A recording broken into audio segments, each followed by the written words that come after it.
Today I'm going to share all of my tips, tricks, and secrets for making absolutely stunning, structurally sound, and delicious gingerbread houses.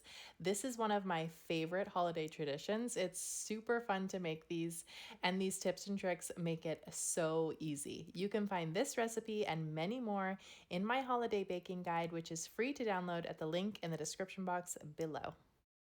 You're going to need all-purpose flour, ground ginger, cinnamon, cloves, and nutmeg, unsalted butter, brown sugar, baking soda, water, and molasses for this classic gingerbread recipe.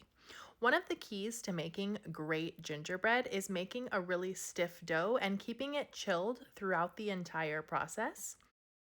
Start by combining the flour and spices in a large bowl and give them a good mix. And then in a separate bowl, we're gonna do our wet ingredients. So cream together the butter and brown sugar, and then slowly add in the baking soda that has been dissolved in the water. And lastly, add in the molasses and mix until fully combined. I've found that this gingerbread recipe makes a super sturdy and structurally sound gingerbread house. It doesn't spread when you're baking it, and this allows you to make a really precisely executed, beautiful, strong, and sturdy gingerbread house. Now we're going to combine our wet and dry ingredients. We're going to slowly add in the flour mixture to our wet ingredients, slowly, bit by bit, until a very stiff dough forms. Once you have fully combined all of the ingredients, wrap it tightly in plastic wrap and chill it for a full 24 hours before rolling it out. Once your dough is chilled and ready to roll out, it's very helpful to roll it out in between two pieces of parchment paper. Using a rolling pin with guides also makes for a more uniform thickness throughout, and it's very helpful in making a really strong gingerbread house. Cutting your pieces directly onto parchment paper also makes transferring your cut pieces onto a baking sheet so easy. And this also allows everything to hold its shape really well. You want your dough to be kept as cold as possible, especially when you're about to bake it. If your dough is chilled when you put it into the oven, it really prevents the dough from spreading and changing shape as it bakes.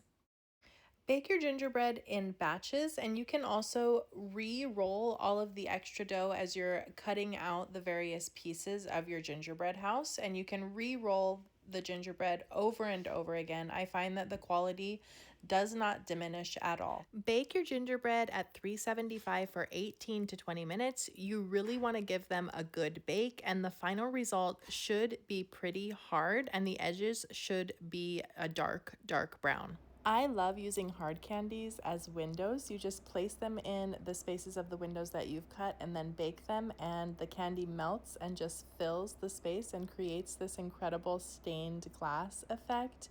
It's so beautiful and easy to do. If you do it, make sure that you are baking them on a piece of parchment paper and that they've cooled completely before you start moving them around. Royal icing is my favorite way to decorate a gingerbread house, and it's also foundational in most gingerbread house making. To make royal icing, you beat egg whites until soft peaks form and then add powdered sugar until your desired consistency is achieved. You can change the consistency of your royal icing by adding either sugar or water depending on the task at hand. For fine decorating, I really like to use a thinner flood stage consistency. And if you're using your royal icing as glue to actually glue your gingerbread house together, you're gonna want a much thicker, stiffer royal icing. So you're gonna wanna add more powdered sugar. Another super valuable tip is to decorate your gingerbread house pieces while they are lying flat before you glue them together, especially if you're using royal icing, and to allow the royal icing to set fully before you glue the pieces together using either melted sugar or a stiff royal icing. I really like using melted sugar to glue my gingerbread houses together. Melted sugar is super strong and it sets almost instantly.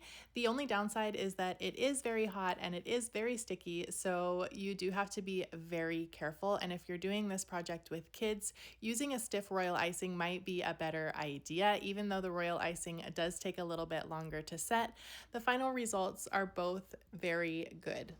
I hope you try this recipe. If you do, let me know how it goes in the comments down below. Thank you so much for watching today. Don't forget to download your free holiday baking guide. There are over 25 recipes, including this gingerbread recipe, in that download, and it's free in the comments and the description down below. Thank you so much for watching. Don't forget to like, share, comment, subscribe, and hit that bell icon so you never miss another video.